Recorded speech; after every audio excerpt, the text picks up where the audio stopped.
get it going. I just started it. Okay. All right. Hey, shalom, everybody. Shalom, shalom. Shalom. Shalom. Like and subscribe. Hey, is that what I'm supposed to tell you today? This guy, bro. Is that what I'm supposed to say to you today, man? It's up to you, bro. It's up to you.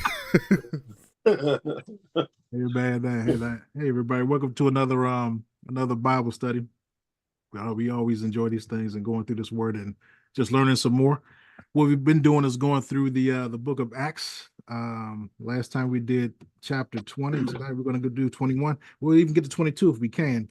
But last time, we talked about a lot of different things, and toward the end, we saw that Paul was getting ready to go back to Jerusalem, despite a lot of warnings about getting locked up and harassed when he got there. But he pretty much was like, "Look, I've done everything I can. No blood is on my hands because I warned you guys. I let you guys know what was going on with the word. I did everything with blood, sweat, and tears, basically. I'm ready to do whatever. My life belongs to Yah. So at this point, he's on his way back to Jerusalem, and he's been warned about some things that might take place there. So we're going to go ahead and kick it off in Acts 21. So we're going to need some readers. We'll skip the first couple, but we'll go. What was this thing going? I'll grab it. All right. Sure. Okay. We're starting at 1, King? No, we're going to start at 3. We're going to do 3 and 4. Oops. Yeah. Is this large enough? So to say? Yeah. All right. So again, he's the first portion of this chapter is pretty much him traveling. Him and some other disciples are traveling back to Jerusalem. So it just speaks about some of the lands they're going off of, them connecting ships and stuff like that to get back to the land. So we'll go ahead and pick up at 21 and 3. All right. John, it's the book of Acts, chapter 21, verse 3. Now, when we have discovered Cyprus, we left it on the left hand and sailed into Syria and landed at Tyre, for there the ship was to unlade her burden. That's like unload her her whatever she has on the ship, whatever is on the ship, basically. Mm-hmm. And finding disciples, we tarried there 7 days, who said to Paul through the Spirit that he should not go up to Jerusalem. Okay, so we see right there again that Paul is being warned, and he's even being warned through the Spirit. He's even being warned through the Spirit. What will he do? Even with such a strong warning, what do we think he's going to do? Let's see. We're going to skip down to verse 7. Verse 7. Yeah, hold on for a second. This thing, mouse is going crazy. All right, here we go.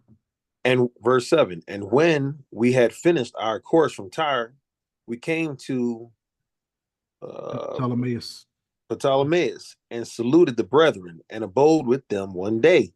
Mm-hmm. And the next day, we that were of Paul's company departed and came unto Caesarea. And we entered into the house of Philip the evangelist, which was one of the 7, and abode with him. All right, so Philip is an evangelist, and I know we hear that word floating around Christianity a lot these days, just to see what it is, evangelists. Let me see how you pronounce it. Strong's G 2099, Evangelists.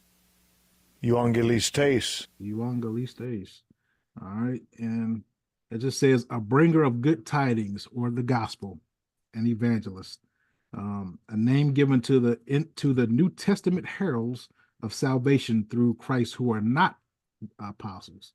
So again, basically, we just have someone that's preaching the gospel. That's what this. All right, 9.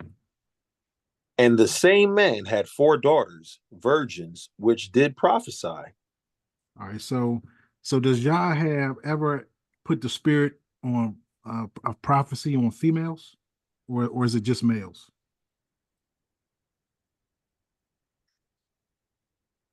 Well, from what we see right now, looks like women too. That's all it takes. You know what I'm saying? That's all we got to do is like read the book. You know what I'm saying? It literally says that he is an evangelist, and He had four daughters virgins which did prophesy. So absolutely, and we know that there were other prophets in other parts of the in the Bible, Old Testament days as well. So excuse me, God. absolutely, And females you prophets as well. Go ahead, sir. and I was gonna say in Corinthians, it talks about the women praying or prophesying to cover their head. So Absolutely. yeah, and also in Joel, where he talks about putting the spirit upon all flesh, and your sons and daughters to dream dreams, and prophesy stuff like that. So yeah, it lines up, King. Con. So just putting that. It's not a huge major point. Hopefully, most people know, but sometimes we don't. We're all learning. So just want to put it out there that yes, absolutely, females have a huge part to play in this walk and in this movement for Yah. He loves the women, the girls and the women just as much as he loves the men and the boys. Absolutely, it's a whole family, and he treasures the ladies of Israel, and the men treasure the ladies of Israel as well. All right. So let's do 10. Con. Verse 10. And as we tarried there many days, there came down from Judea a certain prophet named Agabus. Agabus, if I said that correctly. Yeah, so we got a prophet coming from Judea. So more than likely he's a Jew coming from Judea. All right. Mhm. Read. And when he was come unto us, he took Paul's girdle and bound his own hands and feet and said, Thus said the Holy Ghost, so shall the Jews at Jerusalem bind the man that owneth this girdle, and shall deliver him into the hands of the Gentiles. God, so we getting a lot of different prophecies. At first it said from the Spirit. There was a message given to Paul. Now we got a prophet, pretty much the same situation, coming and giving Paul another prophecy about what's going to happen to him when he gets to Jerusalem, if he goes to Jerusalem. And it says he shall deliver him to the hands of the Gentiles. What Gentiles is he going to be delivered to? Like how do we know which Gentiles are which? Like which Gentiles is he going to be delivered to in this prophecy? Hmm. What do we think? I think from the previous chapter it was the Jews, right? Because it said they laid wait for him, right? Well, it says so shall the Jews. It says so shall the Jews at Jerusalem bind the man that owneth this girdle, and shall deliver him into the hands of the Oh, Gentiles. okay. For the heathens. The heathen, the heathen Gentiles, the Mm. the Gentiles by, and again, how do we know that? We know that based on context. We know it by context. So we have to know. It's very important to know the history. Again, we're in the New Testament right now. We're in the New Testament right now, but just like we talk about all the time, you literally cannot understand the New Testament without understanding the Old Testament. At least having some knowledge about the history of Israel and history between Israel and the other nations as well. It's pretty critical. I think I interrupted someone. Someone about to say something. No. All right, let me get everything back up on the screen. So in this situation, as Judah said, I think it was Judah said, I just think he won't pop up. That they're going to be delivered into the hands of the Gentiles in Jerusalem. So remember, in Jerusalem, we know that Yahushua, this is the book of Acts, so Yahushua has already sacrificed himself, so he's no longer walking the earth. But we know that even when Jerusalem was already a conquered territory. It was already a conquered territory by the Romans. So the Romans are the Gentiles that are prevailing right now and honestly around the world at this time. Have a lot of conquered territories. So again, but we see another strong warning even through the Spirit. Let's go to 12. Verse 12. And when we heard these things, both we and they of that place besought him not to go up to Jerusalem. They're begging Then, him not to go, man. Please don't go. All right, 13. then Paul answered, What mean ye to weep and to break my heart? For I am ready not to be bound only, but also to die at Jerusalem for the name of the Lord Yahushua. So it said that Paul again, he's getting all of these warnings through the Spirit. So, do we think that did Paul regard what he was told, what he was being told through the Spirit? Do we think he did that? We're going to see. And again, he was told through the Spirit what was going to happen. So if he's told through the Spirit, well, let's see. Let's read 13. We just read that. That I can read it again. Then Paul answered, "What mean ye to weep and to break my heart? For I'm ready not to be bound only, but also to die at Jerusalem for the name of the Lord Yahushua." All right, I'm sorry. And 14. There we go. God. And when he had Salaki, and when he would not be persuaded, we see saying, "The will of the Lord be done." So when they could not convince him not to go, they just stopped and they said, "The will of the Lord be done. Let the Lord's will be done."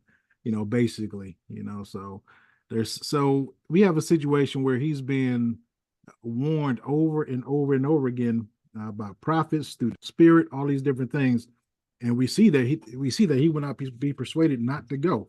So he's being told through the Spirit what's going to happen to him there. Since he didn't listen to the Spirit because he said he couldn't be persuaded otherwise, does that mean he sinned? Wait, what? What?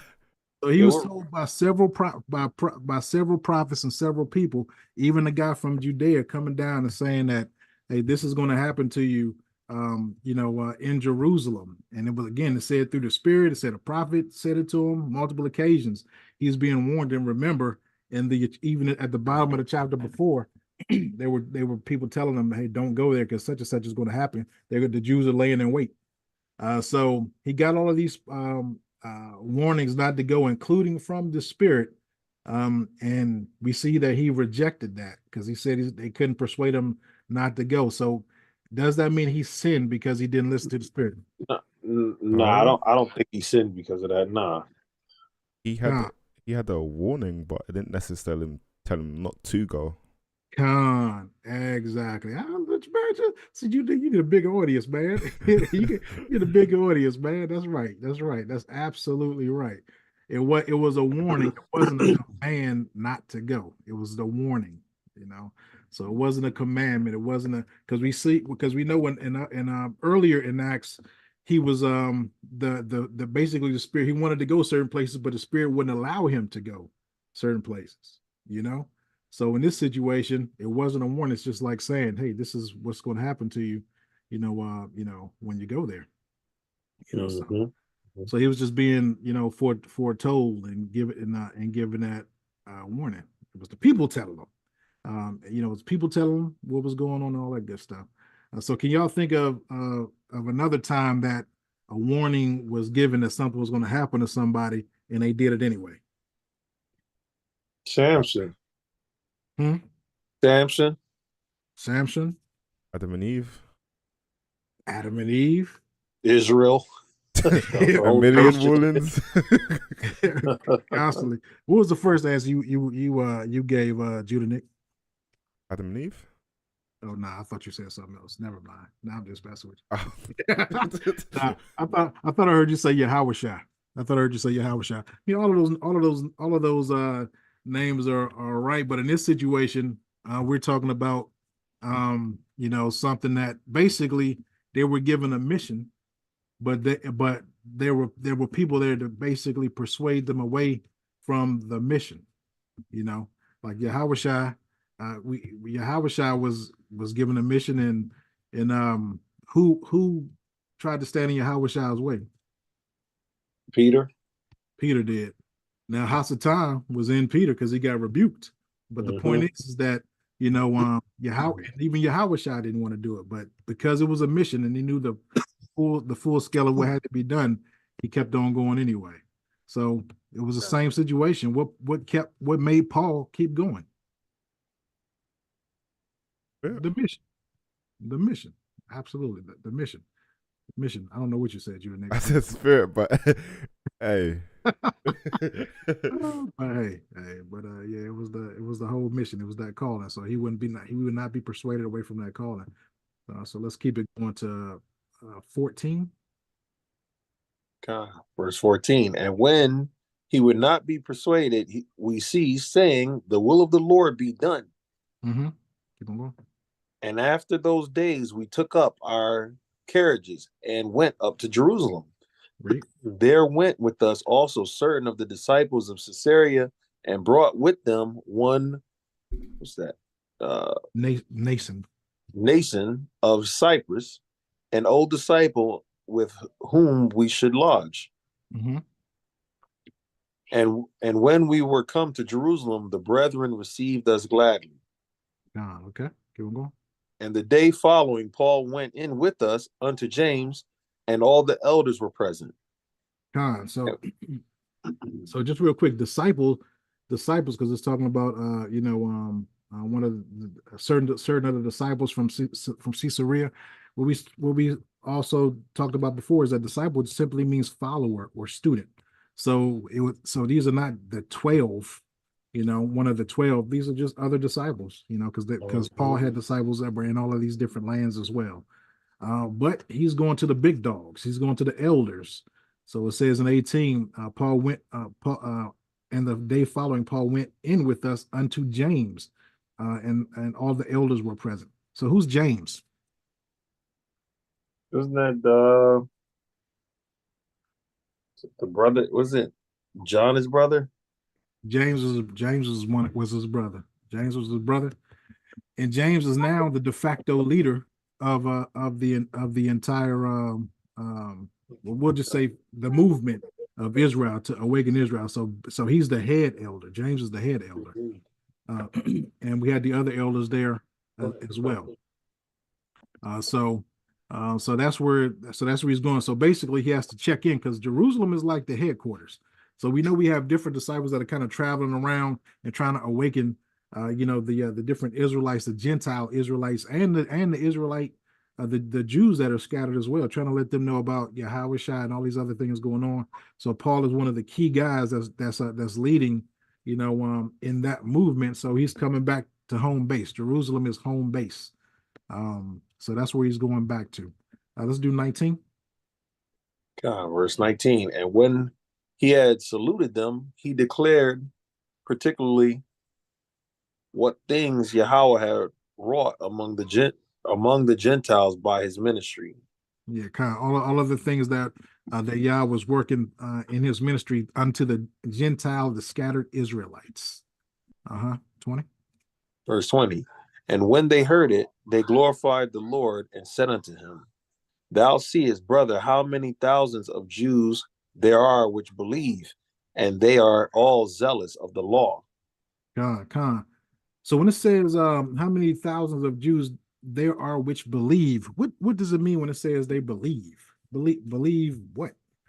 In Yahushua, I will say. And Yahweh Shai, absolutely. So that distinction has to be made, because that's the thing that most of them understand what the law is, even though they're following traditions of man. They already understand what the law is. So these that believe, they believe in the Messiah. They believe in Yahweh Shai. And it says, and they are zealous of the law as well. So again, that distinction had to be made. So did all of Yahweh Shai's people reject him? No, not all. Not all. So there are biblical there are biblical Jews, of course, that absolutely followed Yahweh Shai. We see it all through when he was there, converting people, working miracles on people, and all this other type stuff. The entire nation of Israel did not reject Yahweh Shai. Now there are definitely some bad and even some evil, downright evil, Jews that were non-believers, Israelites that were non-believers that were wicked. So that's definitely a thing. For sure. But again, it says that they believed and that they are zealous of the law. So again, we just want to understand all of these different things so we know what's going on during this time. So do James and the disciples think this is a bad thing that that they believe and that they are zealous and that they're also zealous of the law? Do they believe that that's a bad thing? No. Good thing. Absolutely. Because they glorified, it says they glorified the Lord, when they heard these different things. So again, this lets us know that they are all on the same page in that regard. Again, we're just trying to get everything set. So we have the folks that travel with Yahushua, the elders. We have Paul that came later on, because people try to break up and make it seem like, they're talking different things, and they're not talking different things. Sometimes the way that Paul is talked about, and sometimes even the way that he says things, makes it difficult for people to understand, makes it difficult for our people to understand, and even them. But again, this whole thing is trying to get everybody on the same page, and we see that clearly.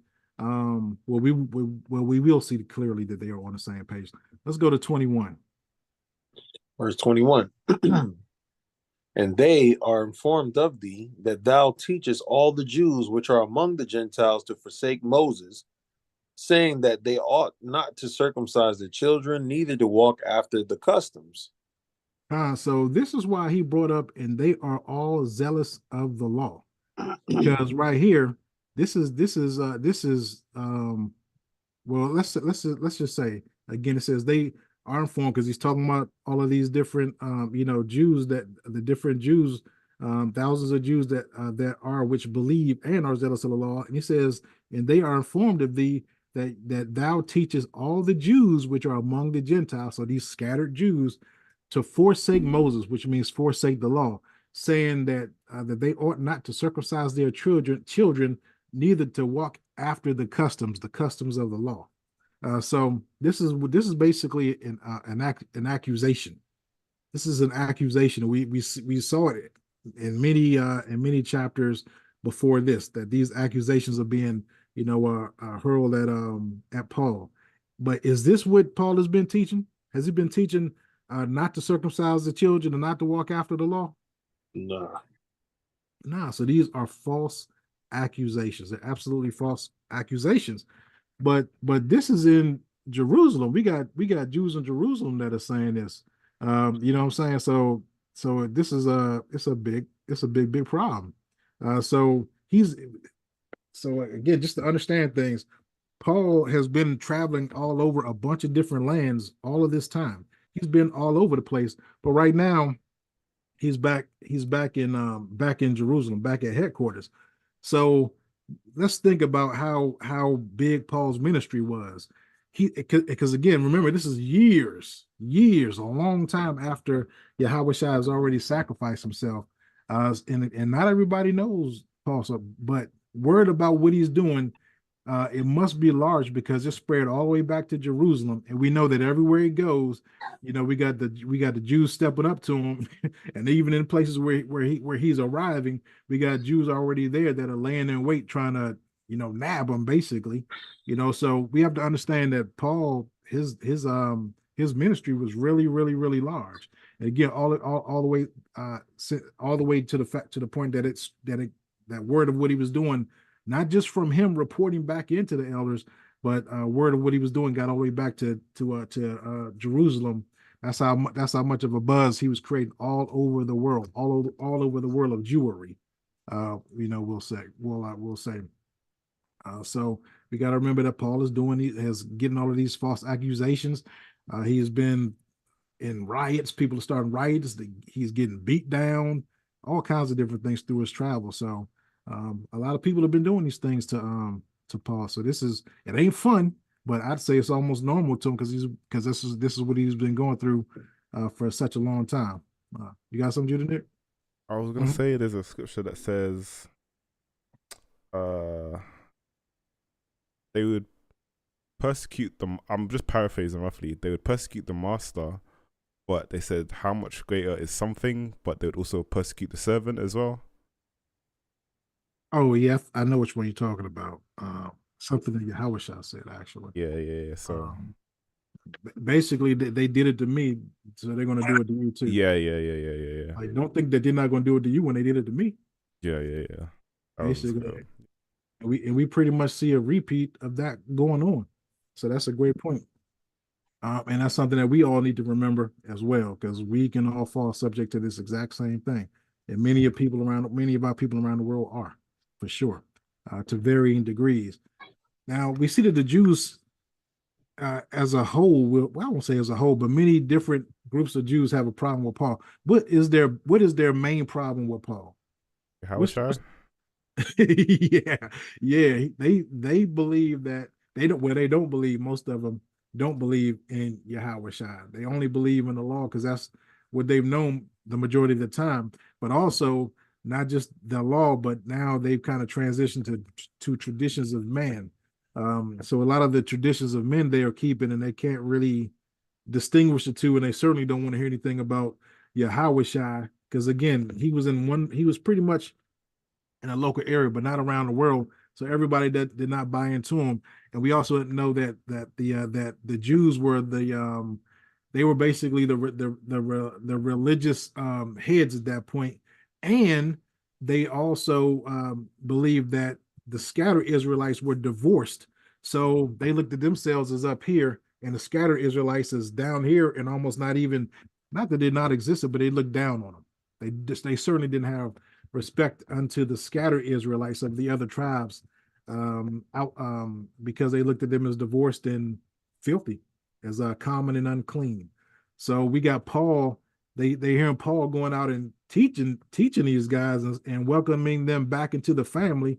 So they got a big problem with all of these things, because it's messing up their order and their understanding. So there are a lot of misperceptions going on. So headquarters knows about that. So that's where headquarters has brought up to Paul. And so we're going to see, they know that these misperceptions, because they just glorified what Yah was doing with the Gentiles through Paul's ministry. So they know that Paul is on point, but they also know that things have to be corrected amongst the people. So let's see what they decided to do about it. Let's do 21 and 22. God. Oh. Yeah, scroll up a little bit. Scroll up a little bit. Uh-oh. You see it? You said 21 and 22? Mm-hmm. Only 20. Okay, now I can see it. All right, Acts 21. Oh, 21 verse 22. Gotcha. What is it therefore? The multitude must needs come together, for they will hear that thou art come.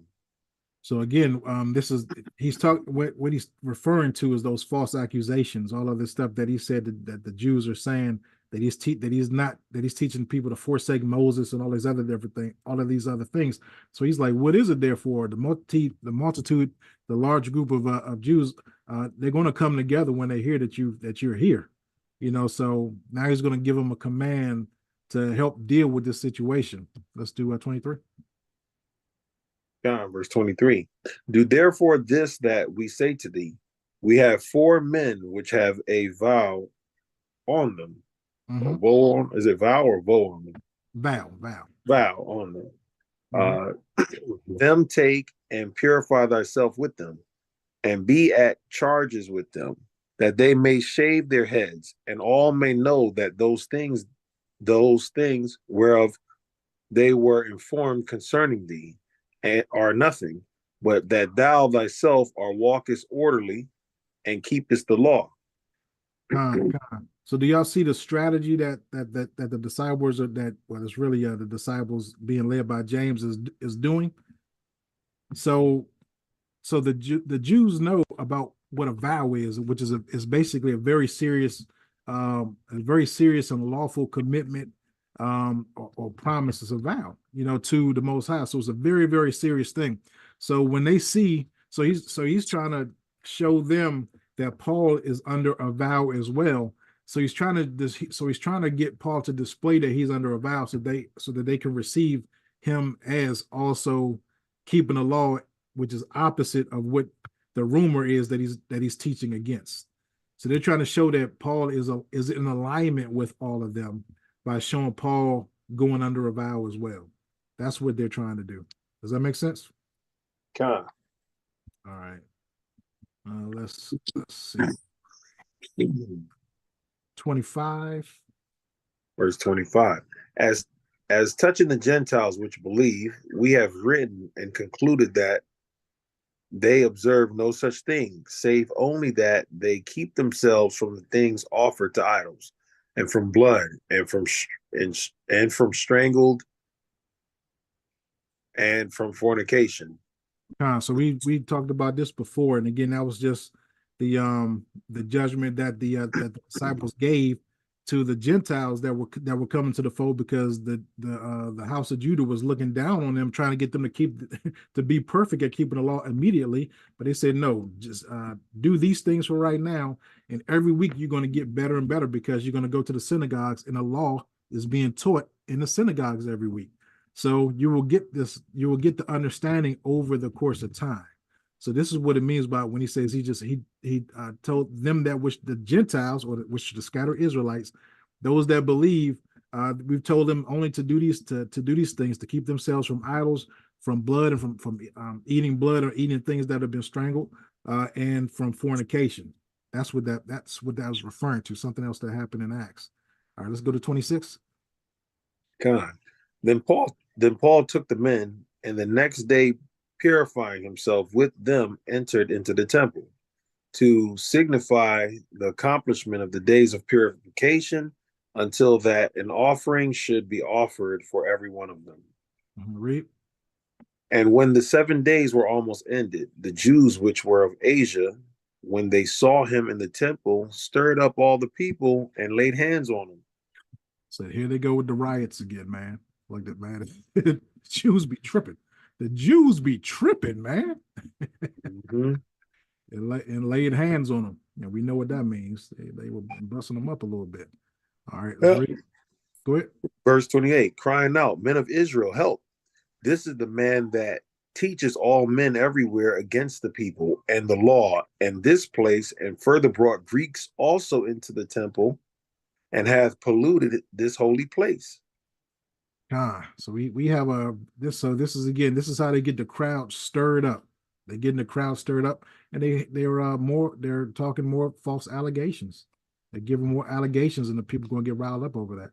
All right, 29. For they had seen before with him in the city, pronounce that again? Trophimus, an Ephesian, whom they supposed that Paul had brought into the temple. So we know that the Ephesians are scattered Israelites. These are not Gentiles, non-Israelite Gentiles. The Ephesians that were being brought, that were being preached to, were scattered Israelites. But the Jews, the house of Judah, looked at them as unclean. So they were the same thing as non-Israelite Gentiles. So that was an offense to bring them into the temple. All right, go ahead. And all the city was moved, and the people ran together, and they took Paul and drew him out of the temple, and forthwith the doors were shut. So again, all of these false accusations, and again, it just started more riots and all the stuff all over again that we've seen happen in other chapters, in other locations with Paul again. So, the Jews are doing their thing, man. Let's do 31. And as they went about to kill him, tidings came unto the chief captain of the band that all Jerusalem was in an uproar. All right, so if it says good tidings, what does that mean? Good tidings. Chief captain band. News. Good news. So tidings is just news. So as they went about to kill him, news came unto the chief captain of the band. That's right, Judah Nick. News came, so the chief captain of the band got the word that all of Jerusalem was in an uproar. What is the band? The army. Just like Cornelius was in the Italian band, I think. That unit. Yep. Absolutely. So we're just getting used to these different terms so we can kind of understand them, because again, I think a lot of things are misunderstood. So we're just getting to these terms so we can understand them. All right, let's go to 32. Who immediately took the soldiers and centurions and ran down unto them. And when they saw the chief captain and the soldiers, they left beating of Paul. All right, the Jews were tripping, and then the police came, and so they stopped beating on Paul. So the police came and broke up the riot, which is what they were intending to do. So let's see what happened next. Then the chief captain came near and took him and commanded him to be bound with 2 chains, and demanded who he was and what he had done. Let's read again. And some cried one thing, some another among the multitude. And when he could not know the certainty, Salakia, for the tumult, he commanded him to be carried into the castle. And when he came up, when he came upon the stairs, so it was that he was born of the soldiers for the violence of the people. So born just means he was picked up he was picked up basically by the soldiers for the violence of the people, because they beat him down. All right. 36. For the multitude of the people followed after, crying, "Away with him." So they were pretty relentless. They were pretty relentless in trying to get after Paul and put his light out permanently. They were trying to kill him. So what does this remind you of? What does that remind you of? They were riling up the crowd. Mm-hmm. Who did they rile up the crowd famously to execute? Yahushua. Absolutely, Yahushua. 100%. And then there was another one that Paul was the one that incited the crowd. Who did he incite the crowd to execute? It was another guy. Starts with an S. Repeat that question again, King Salakia. There was another guy that was riled up, that actually Paul was the one that riled up the crowd to execute. They stoned him. Well, who was this? And just after, I think all changed and said, "Is this the man who came who had changed by then?" I can't remember. Not Stephen, I know that. That's actually who it was. It's Stephen? Oh my God. You don't get credit because you said you know that it's not him. Look, bro, for real? He gets some points deducted. Absolutely. Yeah, Paul was the one that incited the crowd to execute and stone Stephen. So this appears to be a typical tactic. This is judgment. So all of this is being judged. This is what the Israelites did. Now it should be done righteously. We look in older parts further back in the Old Testament when it was done righteously. Now, unfortunately, we see, we know that Israel is just is whacked out. And so you can just basically start up a tizzy about something and accuse somebody of something, and the whole round will get riled up and go kill the person. We're seeing this happen over and over and over and over again.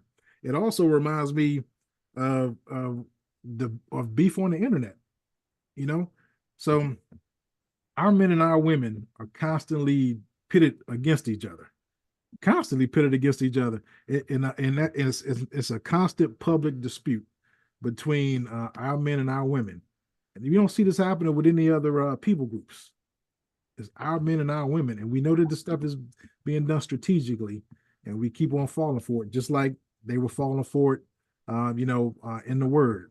That's another showing that it's our people that's falling victim to this thing, we see it. So we're seeing this the same thing, all the time. It's the same thing even with the camps, like it's camps that they're beefing all the time. Now we're supposed to believe just about the same thing, but people are breaking their necks to call out other camps, like or other assemblies. How does that help? I mean, we've been attacked before, and some false accusations were thrown at us. Hezekiah, who we've had on as a guest just the other night, he was attacked. So how does this help the kingdom? But again, this honestly, it's another sign of who we are, because the curses are following us. The curses are following us along. Do we see any other religions out there that are consistently publicly beefing with each other that are supposed to believe in or supposed to have the same faith? I don't see any of that.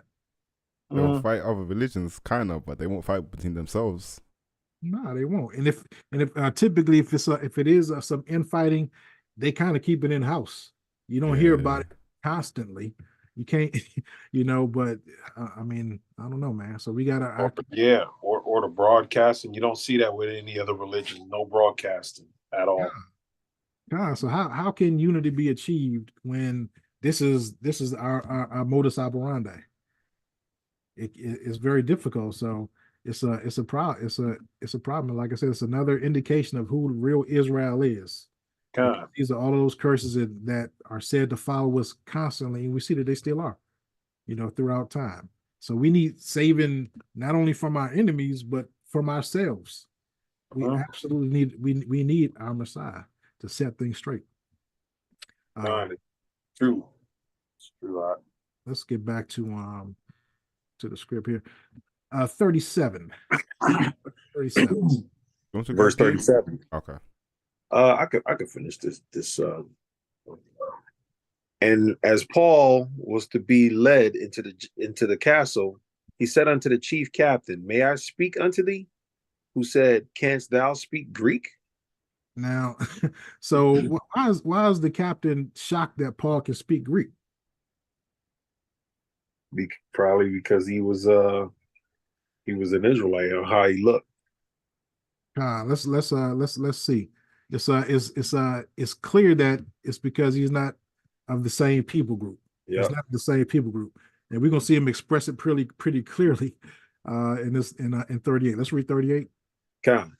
Art thou, Salaki, art not thou that Egyptian? And this is the chief captain speaking back to Paul now. So go ahead.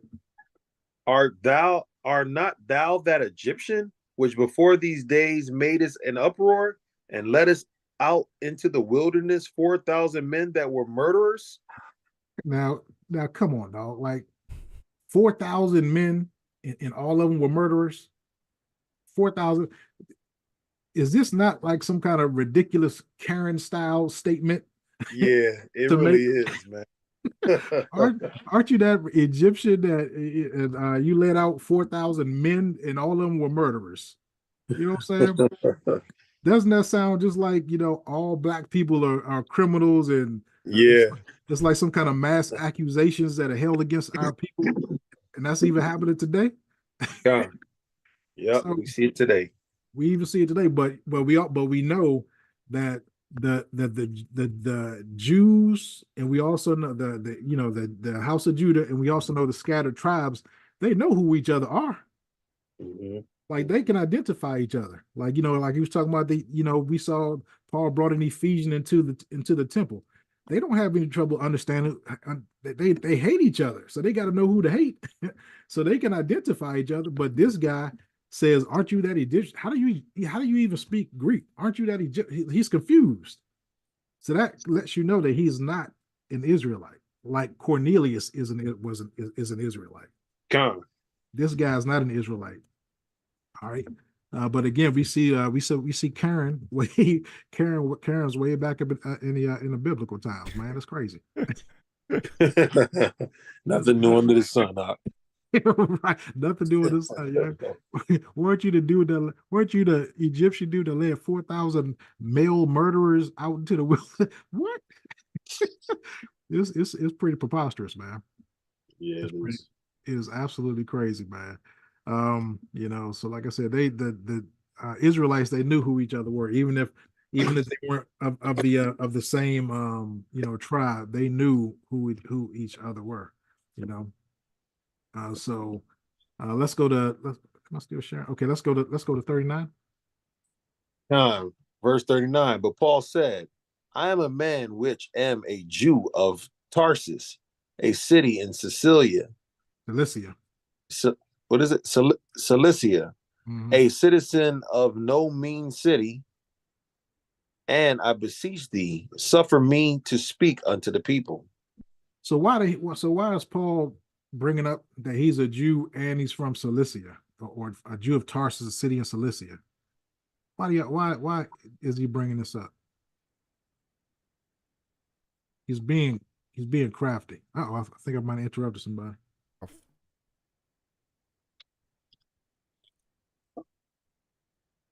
Is he just trying to say that he's not Egyptian, or? Well, I agree with you there. I think he's definitely saying that, but he's also letting him know that he's a Roman. Oh yeah, He's also because you can't lock up Romans. I remember in this time period, right? God, he's a citizen. So this is a very tactical statement that he's making right here. He's a very intelligent guy. So this is a very tactical statement that he's saying. So it's like, hey, can I speak to the people? Can I speak to the people? So let's read 40. God. And when he had given him license, Paul stood on the stairs and beckoned with the hand unto the people. And when there was made a great silence, he spake unto them in the Hebrew tongue, saying, So all right, let's go to the next chapter. So You got it, Nick. First of all, it says you spoke to them in the Hebrew tongue. So we see tongue again is language. It simply means language. So he spoke to them in the Hebrew language, God. So again, we're seeing that Paul is being very, very, very crafty. Why do we think he spoke to them in the Hebrew language? So the captain wouldn't understand what he's saying. Um, But it's more to do with he wants to specify who he's speaking to make sure he's speaking to Israel and they understand. Well, that's definitely a huge part of it. And again, he's being very tactical with the way that he's doing things. Like I said, he's being very, very skillful in terms of how he talks to the people, and what he says and how he says it. So he's against. So with the Roman soldier, he's like, look, I'm a Roman. All right. And he's stating his credentials in terms of where he's from. Now with the Hebrews, he's speaking their language, which is basically saying to them, I'm one of y'all. So he's trying to identify with them, So again, he's trying to win the crowd, basically, is what's going on. Let me see. So we're gonna go to 22 and see what he was saying to the crowd here. Oops. Let's go ahead and do 22 and 1. Men, brethren, and fathers, hear ye my defense, which I make now unto you. Mm-hmm. And when they heard that he spake in Hebrew tongue to them, they kept the more silence, and he saith. So there it is. So they heard him speak in their language. So they're like, okay, let me pay attention. Because so remember this, right? It was no internet back then. There's no internet. Paul has been traveling for years, and occasionally he will come back to Jerusalem to report in and stuff like that. But for the most part, he's been traveling for years. So most people don't know him. Most people have never seen him, but all they've heard is rumors about him and bad rumors about him. You know what I mean? So that's all that they have. So they don't know. Who knows what we've heard? Some of the things that were said about him. I'm sure it was a lot more foul things that are said to make you want to kill somebody. There's a ton of terrible things that are being said about you. So when they hear him speaking in Hebrew, it catches their attention. So that already lets me know that they were thinking something different. Possibly that we got this Roman dude over here that's trying to change our laws and blah blah blah. You know what I mean, Judah Nick? So it sounds like even before the crowd got to him, they were very ill-informed. Because one, you can't just lawfully beat your brother down anyway for no reason. So someone must have said something like, yeah, that's crazy. Yeah, because remember, even when he was all the way over in those other lands, they were already saying, look, this is going to happen to you in Jerusalem. They were already warning them about what was going to happen. And they were warning them, without the spirit. So it was people that were not prophets that were like, hey, we don't think you should. At the bottom of chapter 20, I think it is, they were already like, look, we've been hearing this. We don't think you should go over there. And he was like, You know, and then it started getting stronger because people started coming through the Spirit that were led by the Spirit, and even prophets that were where the Spirit was speaking through them and saying, "This is what's going to happen to you." So he had foul rumors, and even before that, in prior chapters, we saw that we had Jews laying in wait for him. They were trying to kill him in those other lands, so they were after him for quite some time. So, yeah, the rumors and everything else going on regarding Paul, they were alive and well. And like I said, who knows, how bad those things were, but they had to be pretty bad for them to be wanting to kill him immediately. It did not take much. It did not take much. But they were strongly offended by whatever, was being said that he was doing. You know, but what he's trying to do with speaking, Hebrew, he's trying to like form a common bond. He's trying to form a common bond with them, because again, he's trying to win the crowd over. Because this is his defense. This is like almost like he's an attorney, his own attorney, and he's trying to talk to the jury. We'll just say, all right, let's go. Go ahead. Acts 22 verse 3, I am verily a man which am a Jew, born in Tarsus, a city in Sicilia, yet brought up in this city at the feet of Gamaliel, Emilio. Yeah, you got that joint. Yeah, that's a hard one. and taught according to the perfect manner of the law of the fathers, and was zealous toward Yahweh, and ye all are this day. Mm-hmm. And I persecuted this way unto the death, binding and delivering into prisons both men and women.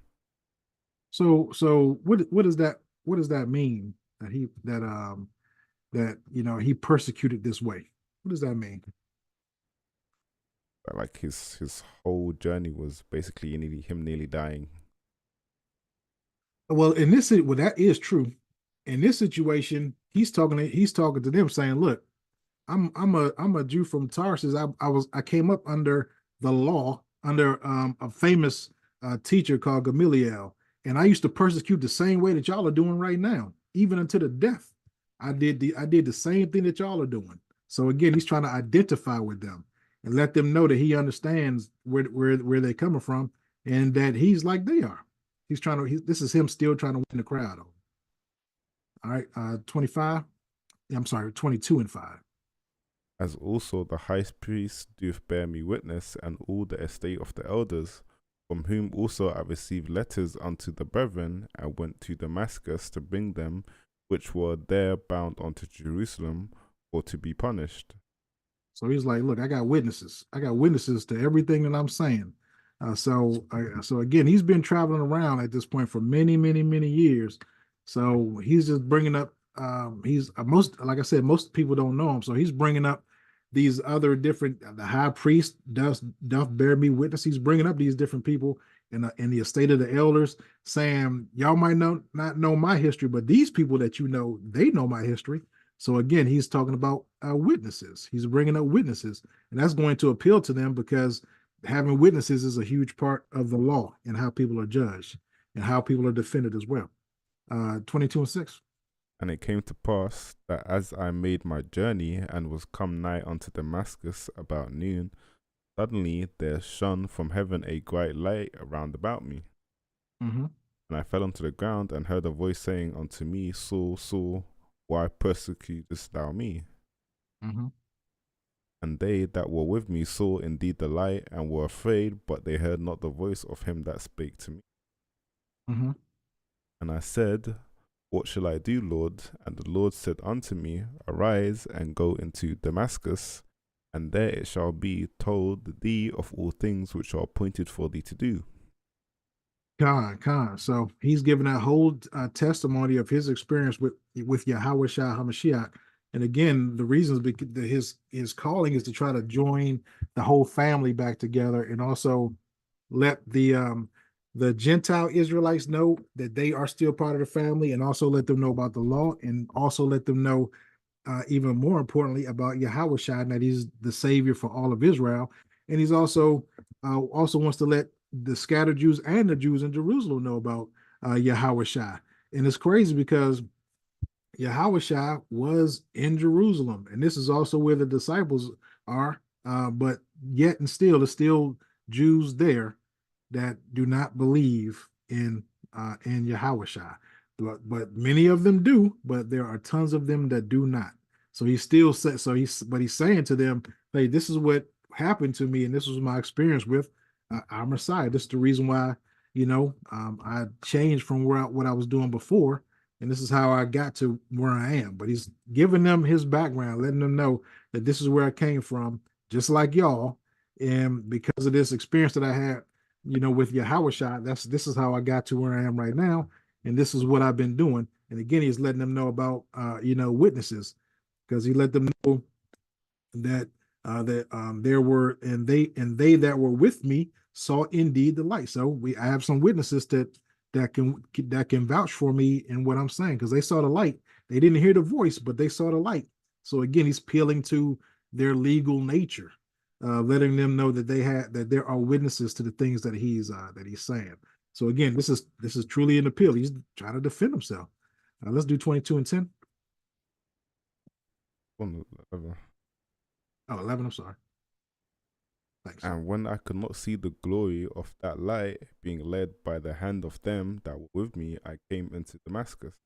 So that was him. He could not see because of the glory of the light. He got blinded, which we're familiar with that story. And one of the Ananias, Ananias, Ananias, a devout man according to the law, having a good report of all the Jews, got there. Dropping names again. Paul is dropping names. He's very strategic with what he's doing. He's dropping names. All right, go ahead. Came unto me and stood and said unto me, Brother Saul, receive thy sight. And the same hour I looked up upon him. And he said, the God of our fathers has chosen thee, that thou shouldest know his will, and see that just one shouldest hear the voice of his mouth. For thou shalt be his witness unto all men of what thou hast seen and heard. So now, not just the law, but he's also now trying to appeal to their spiritual nature, to the spiritual aspect of it, saying that, Ananias, who a lot of people know, and also is a witness of what was going on, and who healed me, from my blindness, told me that, I'm called to do these different things. So someone else knows about what's going on with me. So again, he's trying to add validity to the things that he's doing, but he's fighting a lot of nonsensical accusations, of course. But let's go to 16. And now, why tarriest thou? Arise and be baptized, and wash away sins, calling on the name of the Lord. So most of them are aware of John the Baptist and his huge ministry in the process of baptism. So again, he's letting them know not just his history, but he's trying to identify with them, and so again they can kind of calm it down some, so you can appeal to them. All right, 17. And it came to pass that when I was come again to Jerusalem, even while I prayed in the temple, I was in a trance. I'll read. And saw him saying unto me, make haste and get thee quickly to Jerusalem, for they will not receive thy testimony concerning me. I'll read. And I said, Lord, they know not that I am imprisoned, and be in every synagogue them that believed on thee. Read. Oops. And when the blood of the martyr Stephen was shed, I also was standing by and consenting unto his death, and kept the raiment of them to him. So there's that. So he's talking about when he was cheering on Stephen to get murdered, right there. Same thing you were talking about, Judah Nick. So he's just bringing that back up again about what he used to do. All right, 21. He said unto me, depart, for I will send thee far hence unto the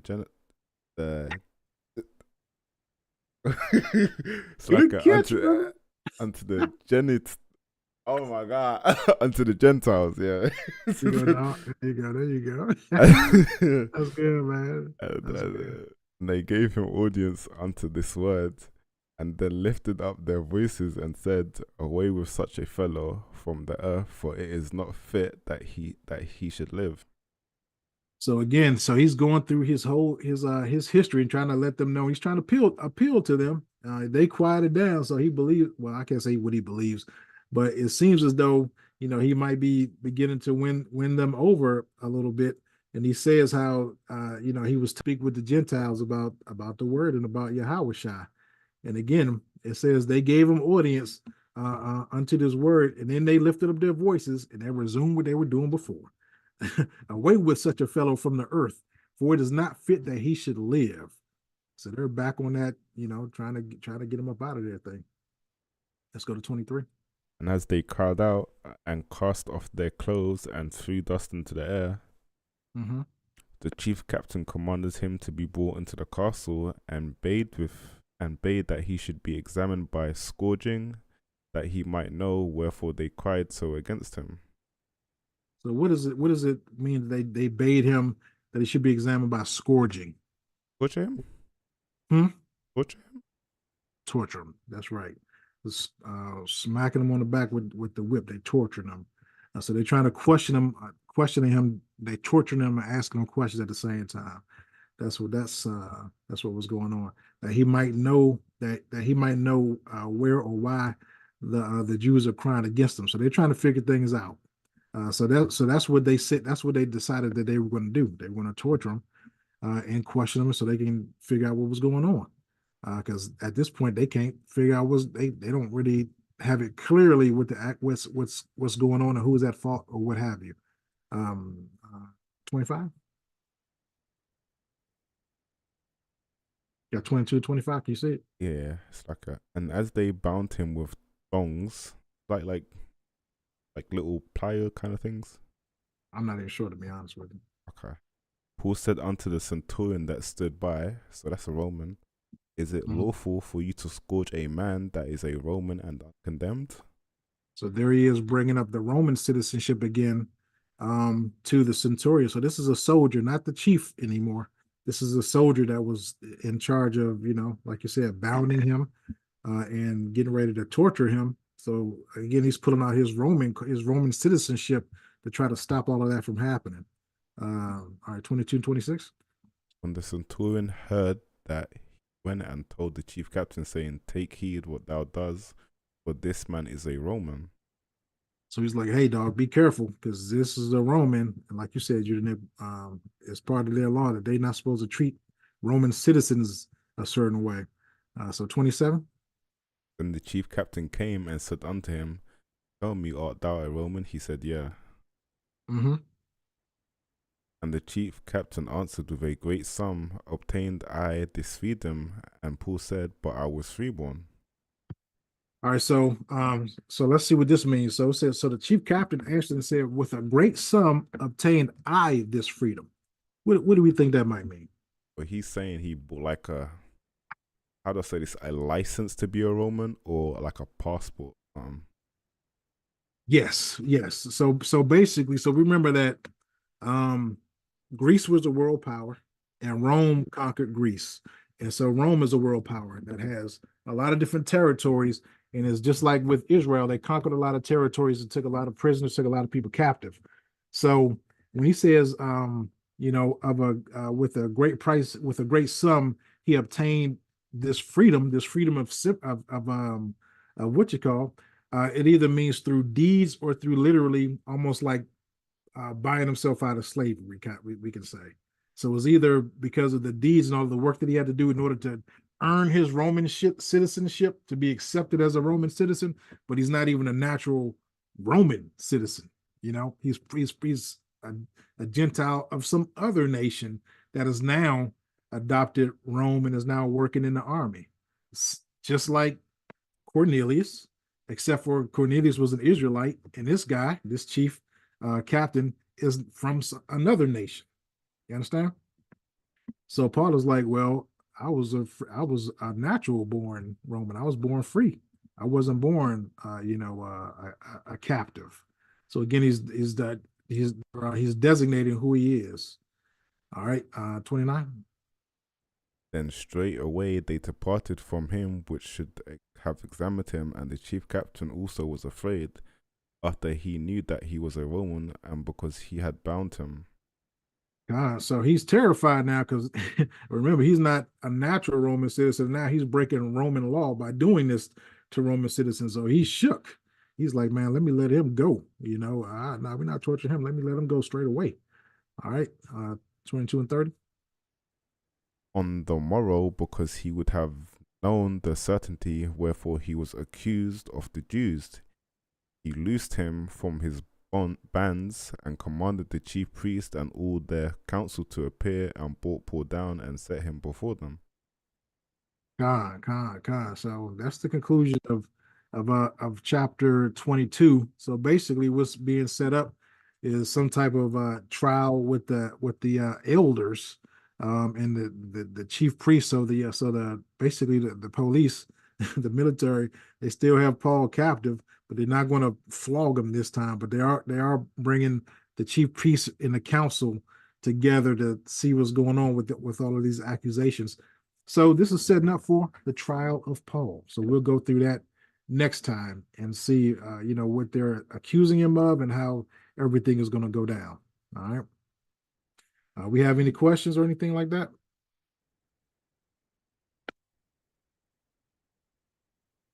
Yeah, I take that to mean no.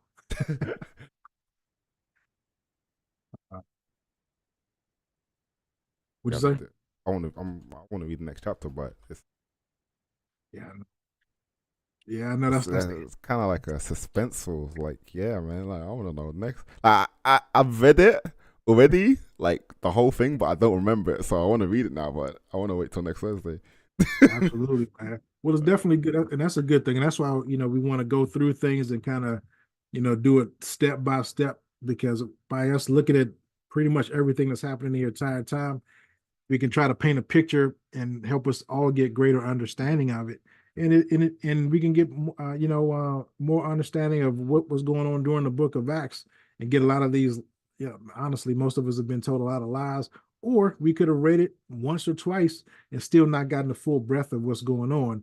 So every time we read it, we get more understanding. If we go over it, next year, we'll get more understanding than we have right now. So that's the way that the Most High works in terms of giving us understanding. So little by little, man. So it's all good. But hey, if anybody wants to, of course, continue to read it, absolutely go for it. And that way, you'll be able to help all of us out next time when we go through this, because this is what we're going to go through next time. But until then, I guess we'll go ahead and pray out. Father, again, thank you so much for giving us more time with you and your word, and giving us wisdom so we can understand what was going on in these times. And these things are going to just help us as we go on our walk. We see the things that have happened to your people in the past, and there's nothing new under the sun. It's still happening to your people, and it's going to happen in the future. And your word already says that. So this just gives us a better understanding and better visuals on what it looked like. And unfortunately, we can actually identify that some of these things are still going on today. It's just that many of us don't know who we are, and they don't know who you are. So, Father, please continue to use us and use other of your people to declare your word and to declare who you are to your people, and to wake your people up and all of those that are going to follow you. So we just, again, thank you. We ask you we repent for our sins, and we ask you to forgive our sins. We also ask you to strengthen our faith and to heal the people that are, sickly or need spiritual help, mental help, psychological, financial, in every way, Father. We know that you are for the nation, the biblical nation of Israel. And we thank you for making us a part of that bloodline. In Yahweh's name we do pray. Hallelujah. All right, man. So guess until next time, like and subscribe. Yeah, Like and subscribe. Don't forget to share it too, man. Click the bell button. Is that what it is, man? I don't know what it is. But anyway, man, we appreciate you guys' support. And let's keep on trying to grow toward our Father.